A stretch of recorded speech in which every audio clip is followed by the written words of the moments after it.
উড়তে কে না ভালোবাসে, সাফল্যের মহাকাশে গমন করতে কে না চায়। সবাই চায়, সবাই চায় যে এই সংসারে তাদের নাম, তাদের পরিচয় সবচেয়ে ওপরে থাকুক, যে তাদের নাম ইতিহাসে স্মরণীয় হয়ে থাকবে। কিন্তু সবার নাম ইতিহাসে লেখা হয় না। কিছু মানুষ নাম অর্জন করেও অনামী রয়ে যান। কেন? কারণ তারা এই ধরিত্রীর সাথে সম্পর্ক ভেঙে দেয়। ভুলে যান এই কথাটা যে উড়ান সম্পূর্ণ হওয়ার পরেও ধরিত্রী তাদের বিশ্রাম দেবে।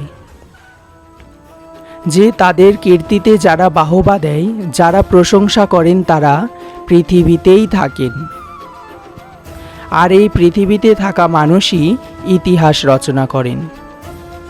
তাই সাফল্যের আকাশে অবশ্যই উড়ুন, কিন্তু তাদের থেকে একেবারেই বিচ্ছিন্ন হবেন না যারা আপনার এই সাফল্যের মূল ভিত্তি।